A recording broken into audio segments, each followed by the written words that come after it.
Ta parole est une lampe à mes pieds, une lumière sur mon sentier. Psaume 119, verset 105. La méditation.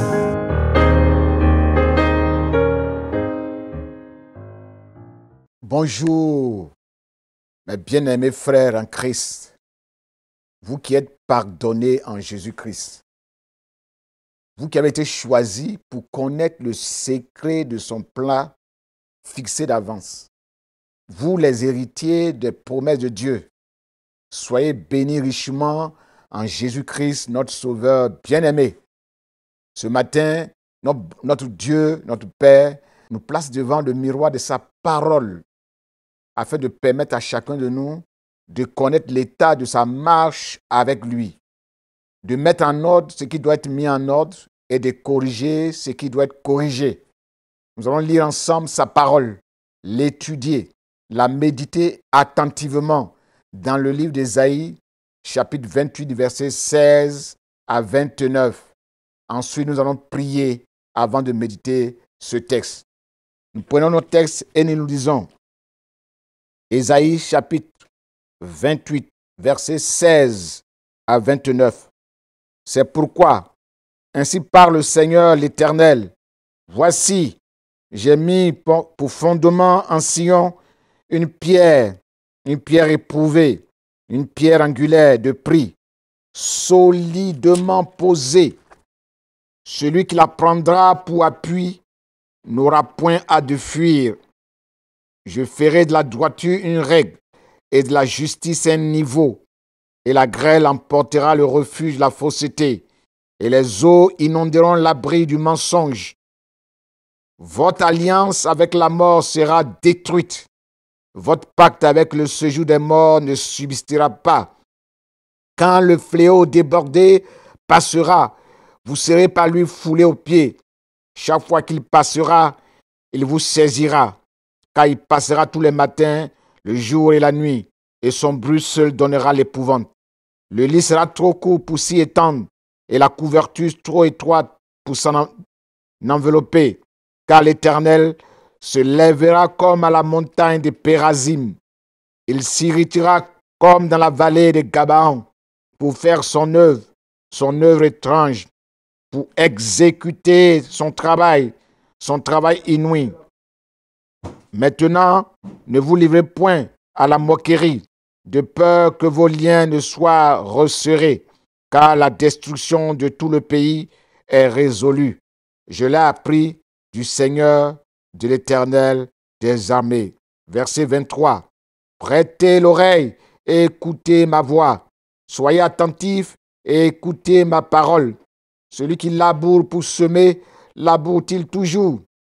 Ouvre-t-il et brise-t-il toujours son terrain? N'est-ce pas après en avoir aplani la surface qu'il repent de l'agnelle et sème du cumin, qu'il met le froment par rangée, l'orge à une place marquée et l'épeautre sur les bords? Son Dieu lui a enseigné la marche à suivre. Il lui a donné ses instructions. On ne foule pas l'agnelle avec le traîneau, et la roue du chariot ne passe pas sur le cumin, mais on bat l'agnelle avec le bâton, et le cumin avec la verge. On bat le blé, mais on ne le bat pas toujours. On épouse la roue du chariot et les chevaux, mais on ne l'écrase pas. Cela aussi vient de l'Éternel des armées. Admirable est son conseil et grande est sa sagesse.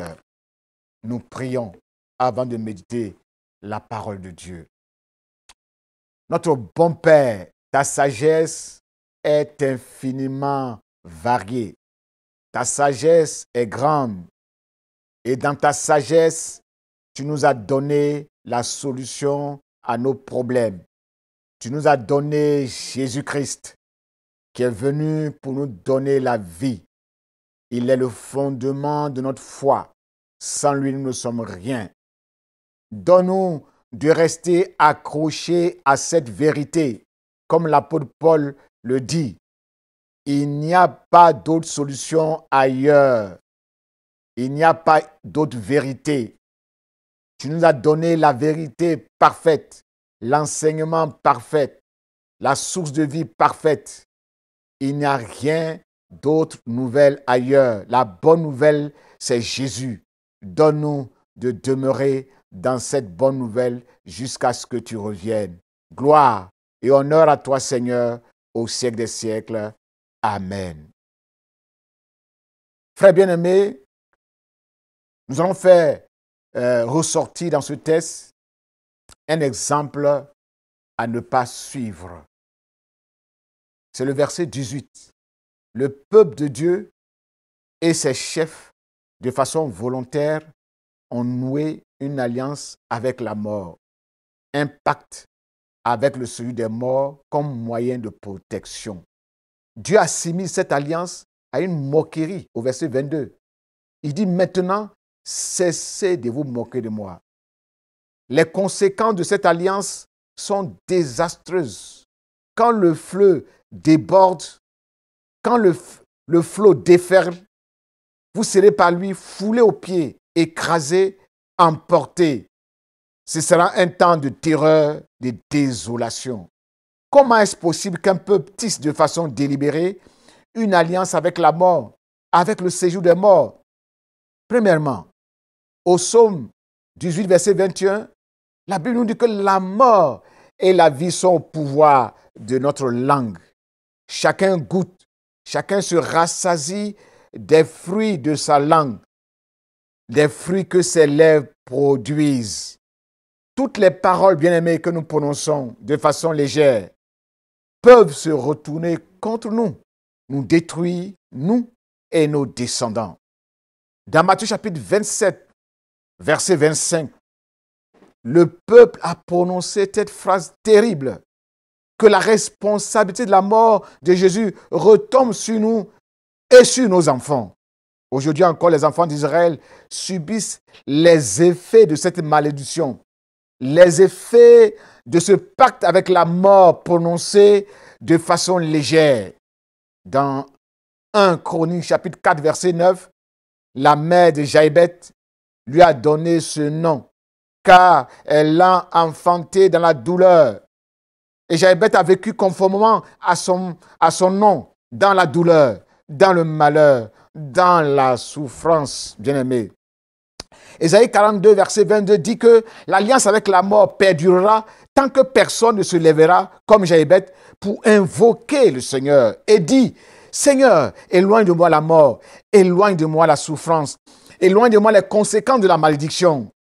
L'alliance avec la mort est aussi scellée quand la désobéissance, la rébellion s'installe dans les cœurs et des familles, des hommes, comme Corée, avec ses 250 compagnons.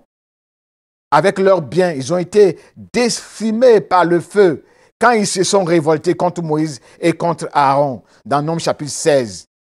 Comme Akan et sa famille et tous ses biens qui ont été décimés, ils ont été lapidés. Parce que la Bible dit que le maître de la maison a touché à l'interdit. Il a commis un acte d'infidélité au sujet des biens voués à la destruction. Josué chapitre 7. La famille de David aussi a signé un pacte avec la mort. Ils ont connu beaucoup de problèmes. Ses enfants se sont entretués car David a commis l'adultère dans 2 Samuel chapitre 11 jusqu'au chapitre 20. Faire une alliance avec le séjour des morts, c'est se détourner de Dieu. C'est conclure un pacte de secours avec des bouts de bois fumants avec les ennemis de Dieu. Frères bien-aimés, est-ce qu'il y a des vérités spirituelles dans ce texte pour nous édifier, pour nous encourager? Verset 16. La solution que Dieu donne à l'homme pour détruire l'alliance avec la mort se trouve dans ce verset fondamental qui fait allusion à notre Seigneur Jésus-Christ. Le psaume 118, verset 22 dit que c'est Dieu qui accomplit cette œuvre miraculeuse, extraordinaire, prodigieuse. La vraie protection, la protection durable, efficace pour nous délivrer de la mort éternelle, c'est Jésus-Christ. Si les hommes rejettent cette pierre angulaire, ils ressemblent à des fous et tous leurs projets sont voués à l'échec. Car en dehors de Jésus, la seule pierre choisie par Dieu, il n'y a pas de solution. Quand les projets des nations, quand les nations ne fondent pas leurs projets sur ce rocher, quand viennent les tempêtes et les torrents, ces projets s'écroulent. La Bible dit dans ce texte que nous avons lu que cette pierre est centrale. Elle est incontournable, elle est exclusive, elle est précieuse, elle est solidement plantée, posée par Dieu lui-même. Effectivement, sans Jésus, nous ne pouvons rien faire, nous ne sommes rien. Dans Jean chapitre 15, verset 5, Jésus est le chemin, il est la vérité et la vie. Nul ne peut aller chez Dieu que par Jésus-Christ. Jean 14, verset 6. Il n'y a sous le ciel aucun autre nom qui a été donné parmi les hommes par lequel nous devions être sauvés. Acte 4, verset 12. Dieu nous a donné la vie éternelle. Et cette vie-là ne se trouve que dans le nom de Jésus-Christ. Celui donc qui a le Fils a la vie. Mais celui qui n'a pas le Fils n'a pas la vie. 1 Jean chapitre 5, verset 11 à 12. Celui qui croira en Jésus sera baptisé, sera sauvé. Mais celui qui ne croira pas sera condamné. Marc 16, verset 16.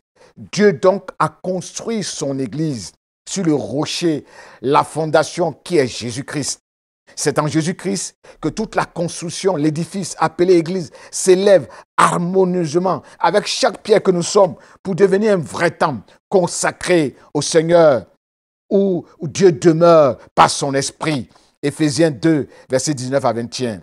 Cette pierre précieuse qui donne la vie est devenue une pierre d'achoppement, un obstacle, un sujet de contestation sur laquelle les gens trébuchent.